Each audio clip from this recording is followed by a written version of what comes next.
Hello everyone. आज के इस वीडियो में हम क्लासिकल मॉडल को आगे बढ़ाते हैं। आज हम सिंपल क्लासिकल मॉडल का अध्ययन करेंगे, जिसमें बचत और विनियोग रहित क्लासिकल मॉडल को हम पढ़ने जा रहे हैं।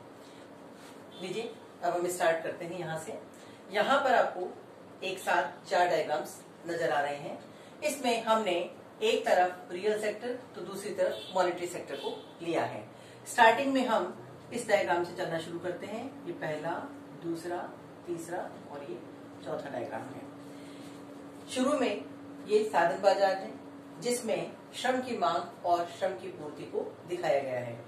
DN वक्र जो कि ऊपर से नीचे की ओर गिर रहा है, जिसे हम MPPL यानी marginal physical productivity of labour के द्वारा भी समझ सकते हैं। ये श्रम का मांग वक्र है और DN by DW is less than 0। इसका मतलब ये होता है कि श्रम की मांग वास्तविक मजदूरी पर निर्भर करती है और श्रम की मांग और वास्तविक मजदूरी के मध्य ऋणात्मक संबंध पाया जाता है। इसीलिए श्रम का मांग वक्र ऊपर से नीचे की ओर गिरता है। इसके पश्चात SN वक्र श्रम का पूर्ति वक्र है और इसका ढाल धनात्मक है। DSN by DW is greater than 0। इसका मतलब ये हुआ कि श्रम की पूर्ति भी वास्तविक मजदूरियों पर निर्भर करती है और इन दोनों के मध्य धनात्मक संबंध पाया जाता है। जब SN और DN जहां एक दूसरे को काटते हैं तो उस स्थान पर साम्य होता है। यहाँ ये E पॉइंट इक्विलिब्रियम को बता रहा है कि जहां श्रम की मांग और श्रम की पूर्ति एक दूसरे के बराबर होती है, ठीक वहां पर OY एक्सिस पर OW यानी रियल वेजेस अर्थात वास्तविक मजदूरी का निर्धारण होता है। वास्तविक मजदूरी को हम स्मॉल लेटर W के द्वारा इंडिकेट करते हैं। इसे हम स्मॉल लेटर W या फिर कैपिटल W अपॉन P के द्वारा भी बता सकते हैं। दूसरी तरफ OX एक्सिस पर ON के बराबर एम्प्लॉयमेंट निर्धारित हो रहा है। OX एक्सिस पर हमने रोजगार की मात्रा को लिया है। इस N को जब हम डायग्राम 1 से डायग्राम 2 पे आते हैं तो इस सेकंड डायग्राम में आपको OY आउटपुट कर्व दिखाई दे रहा है, जो कि पॉजिटिवली स्लोप्ड है। dy by dn is greater than 0. That means y depends upon n and there are positive relationship between y and n. What is y? Y means total output या aggregate output अर्थात कुल उत्पादन, जिसका की निर्धारण रोजगार की सहायता से किया जाता है। ये जो n बिंदु है, इस n बिंदु का निर्धारण इस पिछले रेखा चित्र में कर दिया गया था। यहीं से यह n बिंदु चल करके इस सेकंड डायग्राम में पहुंचता है। इस n बिंदु को हम ऊपर बढ़ाते हैं और जहां पर यह OY वक्र को स्पर्श करता है, टच करता है, वहां से हम OY एक्सिस की तरफ एक लाइन खींचते हैं। यहाँ पर ये कुल उत्पादन की मात्रा निर्धारित हो जाती है। इसके पश्चात हम रियल सेक्टर से निकल करके मॉनेटरी सेक्टर में आते हैं। मॉनेटरी सेक्टर में यहाँ पर ये ऊपर से नीचे की ओर गिरती हुई रेखा आपको दिखाई दे रही है। ये MV is equal to PY यानी मनी सप्लाई कर्व है। ये मुद्रा की क्वांटिटी को, मुद्रा की मात्रा को बताता है और ये अंडरस्टूड है कि इसके प्रत्येक बिंदु पर मुद्रा की मांग और पूर्ति दोनों का स्तर एक समान है। अब जो आउटपुट यहाँ सेकेंड कर्व में निर्धारित हुआ था, यही आउटपुट यहाँ से निकल करके आगे जाता है और ये जो y है, ये y जिस स्थान पर भी इस MV इक्वल टू PY वक्र को टच करता है, स्पर्श करता है, उसके ठीक नीचे जनरल प्राइस लेवल का निर्धारण हो जाता है। यानी इस डायग्राम में सामान्य कीमत स्तर का निर्धारण होता है।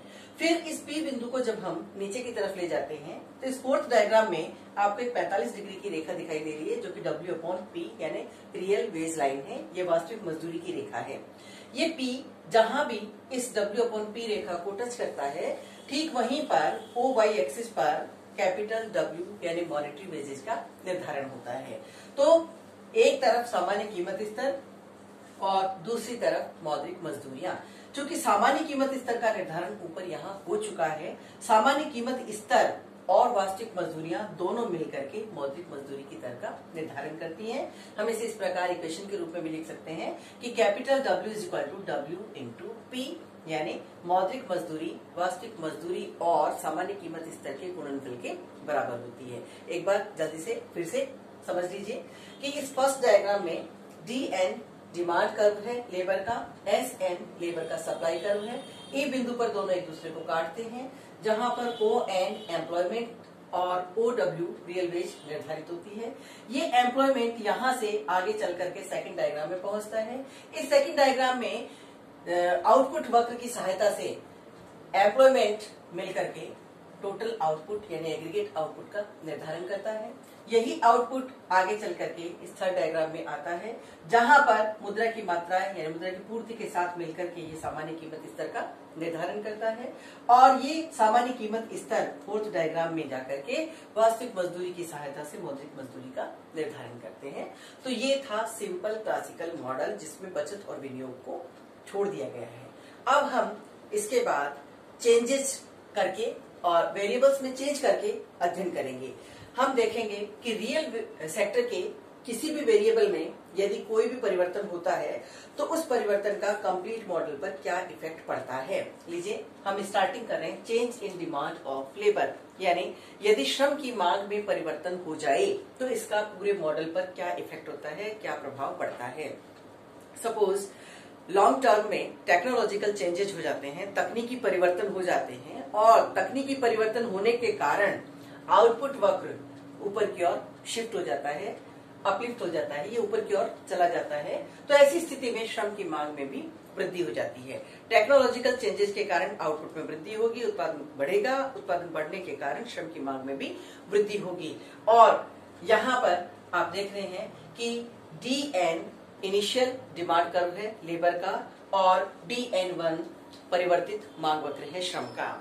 स्टार्टिंग में जब श्रम का मांग वक्र DN है और श्रम का पूर्ति वक्र SN है, ये दोनों E बिंदु पर एक दूसरे को काटते हैं, जहां पर ON एम्प्लॉयमेंट निर्धारित होता है और दूसरी तरफ OW वास्तविक मजदूरियों का निर्धारण होता है।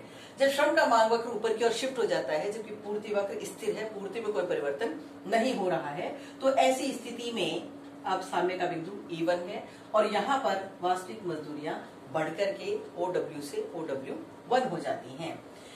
यहाँ से ये N बिंदु आगे सेकंड डायग्राम में जाता है और इस दूसरे रेखा चित्र में आप देख रहे हैं कि ON रोजगार की मात्रा है और प्रारंभ में OY उत्पादन का स्तर निर्धारित होता है। लेकिन जब श्रम की मात्रा परिवर्तित हो जाती है, श्रम की मांग में परिवर्तन हो जाता है, तो श्रम की मांग के बदलने पर नया सामने का बिंदु ON1 हमें प्राप्त होता है, यानी रोजगार की मात्रा में वृद्धि हो जाती है। और ये रोजगार का बिंदु ON1 आगे चल करके इस रेखा चित्र में Y1 के बराबर उत्पादन को निर्धारित करता है, यानी उत्पादन के स्तर में भी वृद्धि हो जाती है। फिर हम यहाँ से इधर की तरफ थर्ड डायग्राम में एंटर करते हैं।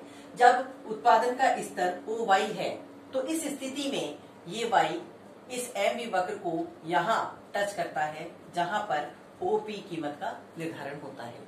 प्रारंभिक स्थिति में कीमत स्तर सामान्य कीमत स्तर OP होता है और ये कीमतें इस प्रारंभिक वास्तविक मजदूरी वक्र को यहाँ काटती है, जहां OP कीमत और OW मौद्रिक मजदूरियों का निर्धारण होता है।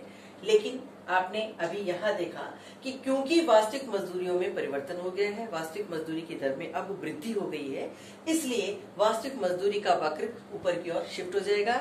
ये W/P से परिवर्तित होकर W/P1 हो जाता है। और अब जब रोजगार में वृद्धि हो जाती है और रोजगार में वृद्धि होने के कारण कुल उत्पादन में भी वृद्धि हो जाती है, तो ये बढ़ा हुआ कुल उत्पादन जब इस वक्र में थर्ड वक्र में आता है तो यहाँ पर OP1 सामान्य कीमत स्तर निर्धारित होता है, जो कि OP से कम है। अर्थात कहने का मतलब ये है कि यदि इकोनॉमी में प्रोडक्शन में वृद्धि हो जाती है तो ये बढ़ा हुआ उत्पादन तभी बिकेगा जब सामान्य स्तर में कमी की जाएगी। सामान्य कीमत स्तर में जब कमी होगी तभी अतिरिक्त मात्रा में जो उत्पादन हुआ है उसके लिए मांग उत्पन्न होगी। तो इस तरह आपने देखा कि सामान्य कीमत स्तर OP से घट करके OP1 आ जाता है। अब ये सामान्य कीमत स्तर यहाँ से चल करके नीचे के रेखा चित्र में आता है। इस निचले रेखा चित्र में आपको दिखाई दे रहा है कि W/P से वास्तविक मजदूरी की जो रेखा है वह W/P1 हो जाती है बदल करके, और इस W/P को ये P1 यहाँ काट रहा है, जहां पर W1 मौद्रिक मजदूरियों का निर्धारण हो रहा है, जो कि पहले से अधिक है। अब यहाँ पर इस पर्टिकुलर रेखा चित्र में आपको मौद्रिक मजदूरियों में होने वाला परिवर्तन पॉजिटिव यानी बढ़ता हुआ दिखाई दे रहा है। मौद्रिक मजदूरी में जरूरी नहीं कि वृद्धि हो, ये उतनी ही रह सकती है या उससे कम भी हो सकती है। क्यों? क्योंकि ये डिपेंड करता है कि इस प्राइस लेवल में कितना चेंज हो रहा है।